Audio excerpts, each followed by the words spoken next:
Nos excuses pour l'interruption.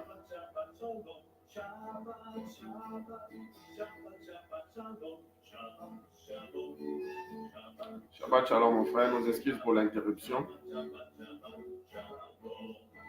Soutenez-nous, s'il vous plaît. Donc là, nous allons encore relancer la vidéo.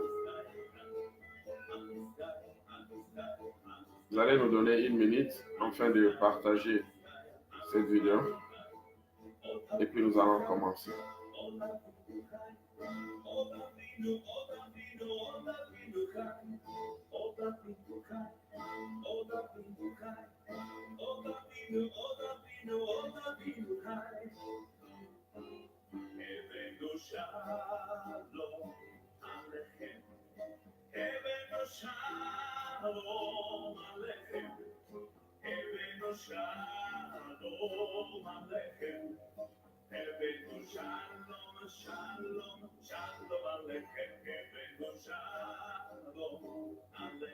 Partageons, s'il vous plaît. Nos excuses pour l'interruption.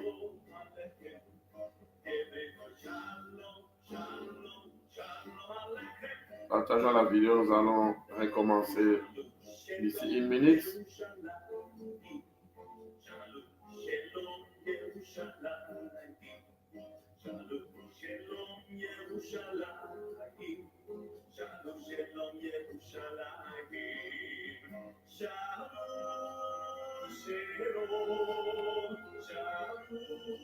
Merci pour votre patience. Partageons, s'il vous plaît.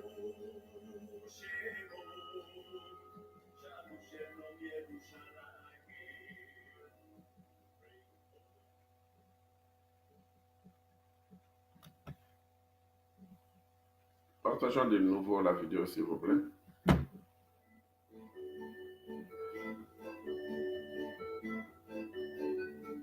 Partageons.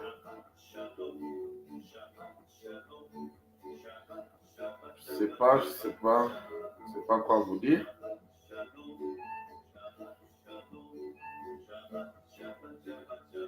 On ne va pas se décourager. Mais partageons la vidéo, s'il vous plaît.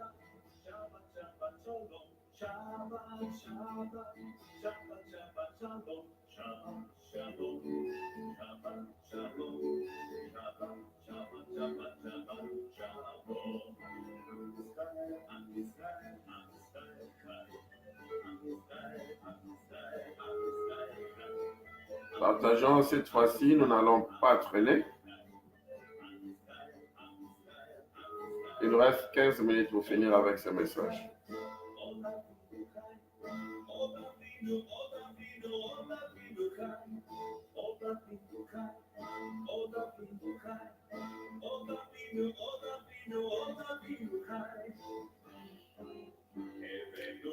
L'Éternel nous bénisse. Que l'Éternel vous bénisse davantage pour votre patience. Et surtout pour avoir partagé la vidéo.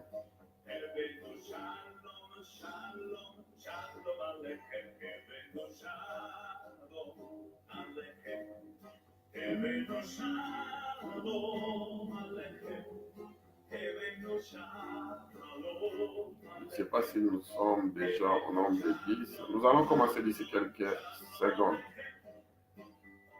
Partageons la vidéo à autant de groupes.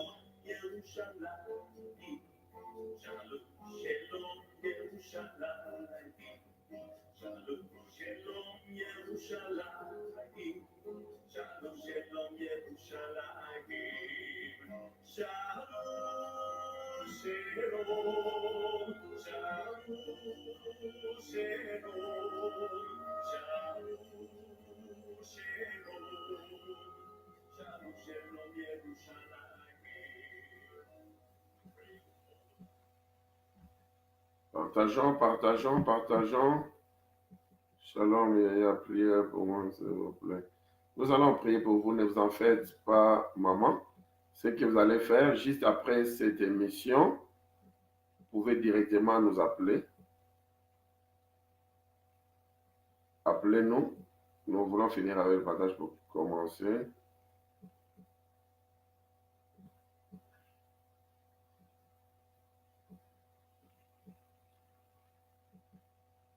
Appelez-nous juste après cette émission. Notre numéro de WhatsApp, c'est 0044, oui. Nos excuses, attendez un peu.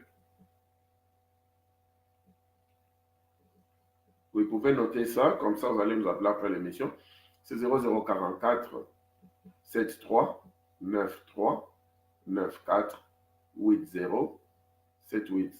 Donc 0044 73 93 94 80 78. Après l'émission, appelez-nous. Parce que là, nous sommes en train d'enseigner, on ne pourra pas prier pour vous en direct. Ok. Merci beaucoup pour votre patience. Nous allons finir cette émission dans 15 minutes. Cet enseignement dans 15 minutes, nous n'avons pas de choix. Nous ne voulons pas vous garder pendant longtemps. Priez pour nous, que l'Éternel nous aide. Ce sont des choses qu'on n'a jamais connues, ou bien ça fait plusieurs mois qu'on n'a pas connu ces problèmes de connexion. Je ne sais pas. La fois passée. Et voilà encore. Bon, évitons de donner beaucoup d'explications. Repartons directement au message. Donc, notre passage de base, c'est 2 Chroniques, chapitre 7, le verset 14. Nous sommes en train de parler sur la menorah du réveil, ou bien le chandelier du réveil.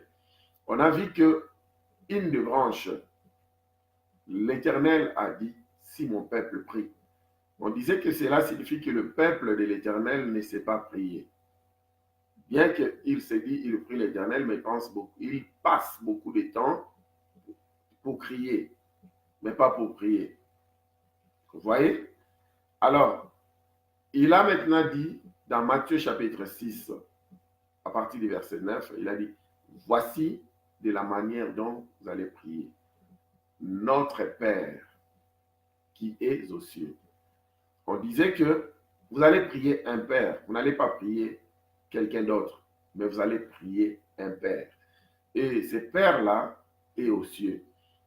Les cieux en question n'est pas une location géographique, mais c'est plutôt la position de la félicité de l'Éternel, de sa domination, de son pouvoir, de son autorité, sa position de contrôle, sa position d'élévation. C'est ça les cieux, ce n'est pas là en haut. Donc, c'est comme ça. Alors, on ne va pas le répéter là-dessus. Là, vous allez remarquer une chose. Aujourd'hui, comme on nous prie, on nous montre la prière, on ne nous forme pas comme des gens qui sont en train de prier leur Père. Mais c'est plutôt dans nos assemblées, dans notre vie à nous, nous avons été formés comme des gens plutôt qui formulent des demandes à l'Éternel. Vous allez remarquer que 90% de nos prières, c'est demander à l'Éternel. C'est pourquoi il s'est dit que vous ne savez pas prier. Et quand vous ne savez pas prier, vous ne pouvez pas non plus recevoir ce dont vous avez besoin. Parce qu'il y a de ces choses-là, ça ne demande même pas la prière. Je vais donner un exemple typique. Il faisait très chaud. Vous avez travaillé toute la journée et vous avez mal à la tête. Alors, là, ça ne demande pas une prière. Il suffit de prendre un peu de Novalgine, un peu de paracétamol, boire beaucoup d'eau, se reposer, c'est tout. Alors, vous n'allez pas vous donner ce luxe-là de commencer à prier pour quelque chose qui ne demande pas la prière. Et c'est pourquoi quand il va loin, il dit, quand vous priez, avant d'abord de commencer à partir du verset 9, il disait, quand vous priez, ne multipliez pas de vaines paroles. Mais dit plutôt, entrez dans votre chambre. On avait déjà expliqué comment entrer dans sa chambre dans la prière. Donc, ça signifie juste prendre une position de concentration, c'est concentré. C'est ça, entrer dans sa chambre. Parce qu'il sait et il savait qu'il y aura toujours des sans domicile fixe sur cette terre des hommes. Sinon, ces gens-là ne pourront pas prier parce qu'ils n'ont pas une chambre. Et il n'y a pas des gens qui ont leur propre chambre. Il y a des gens qui dorment au salon, alors ils ne pourront pas prier. Qui dorment dans des dortoirs, ils ne peuvent pas prier. Non. Donc, entrer dans sa chambre, c'est se concentrer.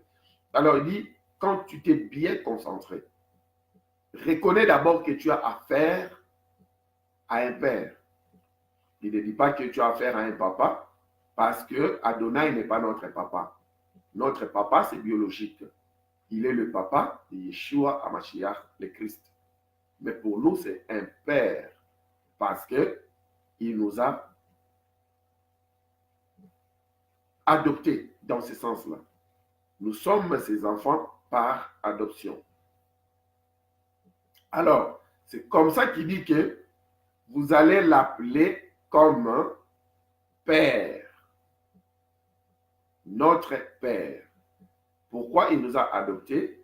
Parce que nous ne méritions pas d'être ses enfants, parce que nous menions une vie de péché. Nous ne méritions pas comme Christ pour dire, pour qu'il nous dise, comme il a dit à Christ, voici mon fils en qui je mets toute mon affection. Non, il ne pouvait pas se taper la poitrine comme ça. Nous, il a fallu que nous soyons vraiment récupérés. Et c'est comme ça qu'il nous a adoptés. Il nous a récupérés, il nous a acceptés. Nous qui n'étions pas de sa famille, nous devenons maintenant membres de sa famille au travers Romains chapitre 11. Surtout nous, le païen ou le peuple non juif. Alors, il nous dit ceci, reprenons le message. Notre Père. Vous savez, quand je prends Luc, chapitre 15, à partir du verset 11, il y a une histoire qui va bien nous expliquer comment vous devez prier un Père. Vous n'allez pas prier n'importe qui, mais vous allez prier un Père. Il y a un fils ici, tout le monde le prêche, le fils prodigue. Mais nous allons voir ce fils ici par rapport à autre volet. À partir du verset 11, Luc chapitre 15, à partir du verset 11. Il dit encore, Yeshua continue avec ses paraboles, c'est pourquoi il dit encore dans le Christ. Un homme avait deux fils. Le plus jeune dit à son père, mon père, donne-moi la part des biens qui doit me revenir. Et le père leur partagea son bien. Normalement, un fils ne peut pas dire ça à son père. Celui qui demande un salaire à son père, c'est un serviteur. Bien que ce fils ici, de sa bouche, il dit mon père. Mais l'acte qu'il avait fait n'était pas l'acte d'un fils vis-à-vis de son père. C'était l'acte d'un serviteur qui a travaillé, qui mérite son salaire et qui demande son salaire. Parce que ce monsieur ici, il était chez son père, il était bien nourri et tout. Et ce n'était pas un mauvais père quand nous lisons l'histoire. Donc c'est un père qui était un papa bien.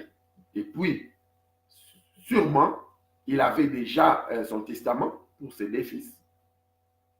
Parce que quand l'enfant lui a demandé, il n'a pas fait de calcul, tout était déjà sur la table. Il avait déjà un testament pour ça, il avait tout. Et ce fils ici, à la maison, il était très bien traité comme un prince. Alors, il a jugé son père, pas comme un papa, mais il lui a jugé comme un maître. Et lui comme son serviteur. C'est pourquoi il demande ses biens. Alors, nous n'allons pas continuer avec cette histoire. Vous pouvez continuer l'histoire chez vous à la maison. Alors, qu'est-ce qui va se passer? Quand il va prendre maintenant sa part, il partira loin de son père, loin de sa famille. Et il va dissiper sa part avec même le prostitué.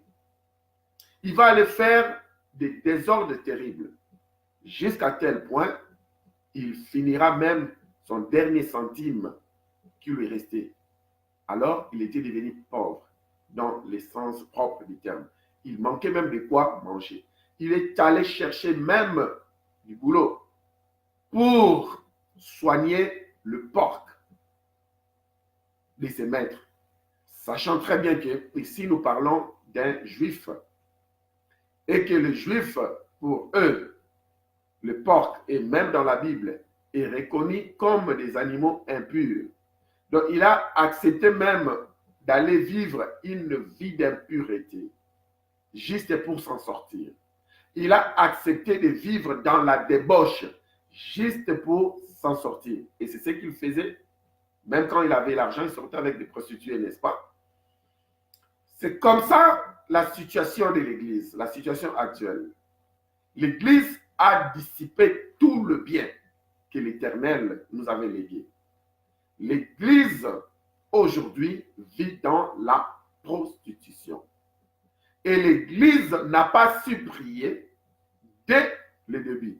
L'Église a prié, demandé au maître, au lieu de demander au Père.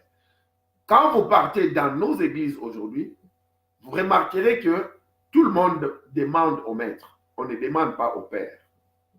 Et quand on demande au maître, la première des choses, ce qu'il faut faire quand on demande au maître, c'est paraître.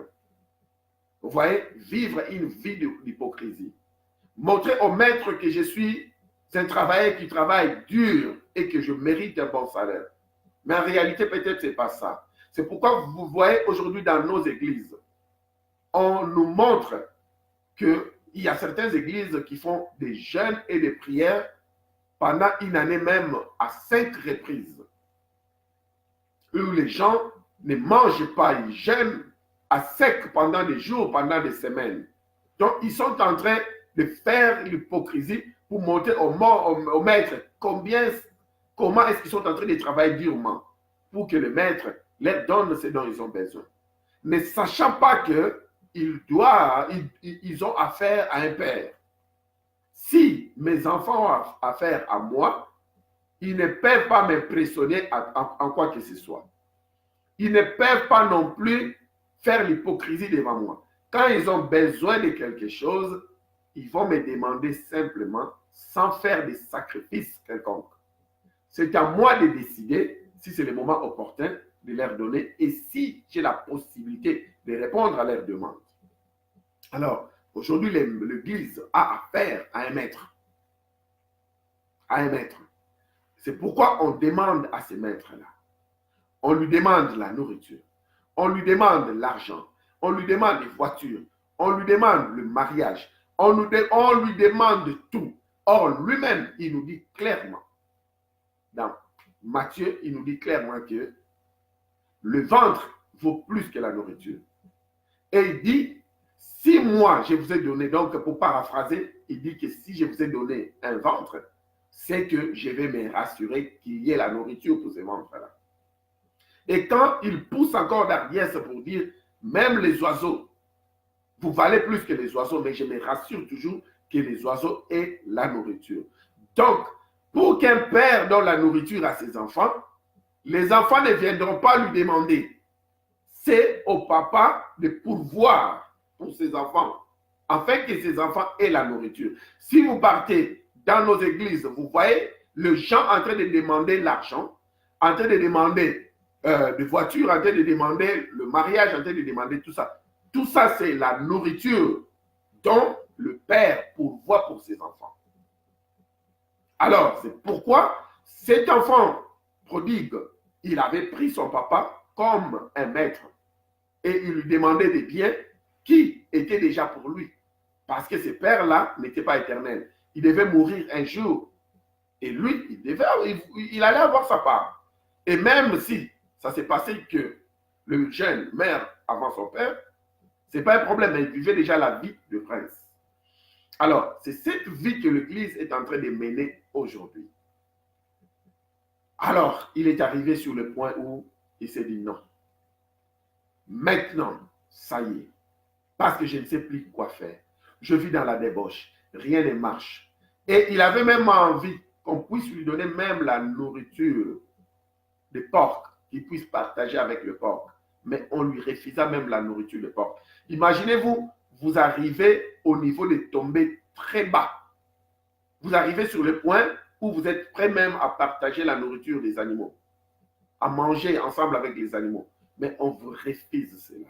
L'Église est arrivée sur le point où tout, on lui refuse tout. Parce que l'Église n'a plus un père. L'Église est en train de servir un maître. Alors, ça devient un problème. Il s'est dit non. Quand vous suivez l'histoire, quand vous méditez sur l'histoire, on dit que le fils prodigue est revenu en lui-même. Quand il est revenu en lui-même, il a reconnu qu'il avait un père. Parce qu'il n'a jamais traité son père comme père. Il est traité comme maître. Alors qu'il a maintenant reconnu qu'il a un père, il dit, j'irai vers mon père. Je me tiendrai, je me lèverai, c'est fini. Je vais retourner vers mon père. C'est ça maintenant la clé ou la branche qu'on avait étudiée la fois passée, le teshuva. Teshuva, retourner. Voir que non, ça ne vaut plus la peine, je vais me repentir, je confesse mes péchés, je me repens, je prends la ferme décision de ne plus y reprendre, je retourne pour aller maintenant suivre la bonne voie. Il a reconnu son père. Il a dit, je vais retourner chez mon père. Parce qu'il a bien dit que chez mon père, rien ne manque. Il y a la nourriture, il y a tout. Cette fois-ci, je ne vais pas aller vers mon père pour l'appeler encore père, mais je lui dirai, accepte-moi, même comme ton serviteur, et donne-moi le travail. Donc, engage-moi, embauche-moi comme tout autre serviteur, et je vais bénéficier d'un salaire normal. Or, il a juste fait le contraire. Avant, il disait au travers son bouche, papa ou père, mais il le traitait comme un maître. Et maintenant, la situation où il est arrivé, il commence maintenant à dire que j'irai vers mon père, mais qu'il me donne du boulot comme un serviteur. Vous voyez maintenant les contrastes. Donc, là maintenant, il retourne à la maison comme un serviteur selon son plan, mais je vais quand même bénéficier de la nourriture de mon père. Vous voyez les contrastes. Or, il pouvait vivre dans cette maison-là tant qu'enfant et bénéficier de la nourriture de son père. Et à la fin, quand son père quitterait ce monde, il va le léguer tout. Ou bien pas parce qu'ils étaient à deux, il va le léguer sa part à lui. Alors, l'Église aujourd'hui doit retourner au Père. Il faudrait que l'Église retourne au Père. Fini avec le message de la théologie des remplacements où on ne comprend pas les choses. Prier et gêner, c'est bien. Mais prier et gêner, cela ne signifie pas que quand tu veux demander quelque chose à l'Éternel, forcément tu dois prier, forcément tu dois gêner. J'étais dans une ville en Asie où, tellement que la situation était difficile, j'ai commencé à prier et gêner pendant 40 jours. Les soirs, je ne prenais qu'un petit rien, peut-être un petit biscuit, un peu de jus. Première fois, deuxième fois, troisième fois. Après, déjà après 4e, 5e jour, il y avait des jours où j'ai passé 3 jours, 4 jours, sans même prendre ces petits biscuits-là. C'était devenu comme ça, comme une routine. Une routine, parce que le corps humain, si tu commences à traiter cela durement, après une semaine, c'est fini, ça prend déjà l'allure. Et tu peux rester comme ça pendant même 3 semaines sans manger et tu vas t'en sortir. Ça a déjà changé déjà de routine. Et quand j'ai fini les 40 jours, je n'avais pas reçu ce dont j'avais besoin. Quand j'ai dit au Père, j'ai dit, mais écoute, je me suis sacrifié pour toi. Il s'est dit, toi, tu t'es sacrifié pour moi. Qu'est-ce que tu es en train de dire là? Toi, tu t'es sacrifié pour moi. Ça, il m'a dit, ça n'a pas de sens. J'ai dit, j'ai jeûné et prié pendant 40 jours, mais tu ne m'as pas donné. Il a dit, bah, tu faisais tes grèves de faim. Tu faisais tes grèves de faim. Moi, je suis ton Père.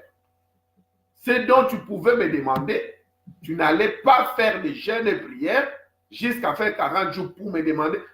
Tu m'as traité comme un maître. Et si tu me traites comme un maître, ça signifie qu'il faudrait que je te paye par méritocratie. Mais je te dis que ton travail n'est pas encore arrivé même au niveau de mon cheville. Parce que le serviteur mérite son salaire. Mais si nous voulons mériter un salaire par rapport au service que l'Éternel nous a envoyé sur cette terre des hommes, ça n'arrive pas au talon de l'Éternel. Ça signifie que nous serons des éternels impayés. Il y aura beaucoup des arriérés. Les gens ne seront pas payés. Parce que nous ne sommes pas à l'auteur. Combien même dans les services de l'Éternel, nous sommes entrés, même en plein service, on peut pécher. Même en plein service, Nous trébuchons tantôt d'une manière, tantôt d'une autre. Nous sommes des humains. Donc, évitons que l'Éternel puisse nous payer parce que nous faisons son service. Non. Acceptons que l'Éternel nous donne tout comme un père qui donne à ses enfants. Un père peut punir son enfant, mais il va toujours se rassurer que cet enfant-là parte à l'école, que cet enfant-là mange, que cet enfant-là ait les nécessaires de sa vie. Ce n'est pas une méritocratie. C'est parce qu'il est son père.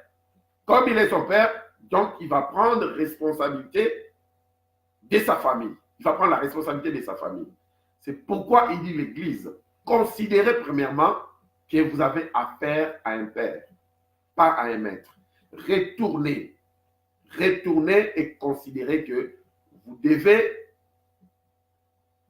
coopérer avec un père, non un maître. Alors, ce fils ici, il était surpris, arrivé comme ça, chez lui à la maison, déjà de loin. Son père l'a repéré, il a envoyé des serviteurs qu'on puisse organiser un grand festin pour lui. L'Église, aujourd'hui l'Éternel, veut à ce que nous aussi, nous puissions retourner.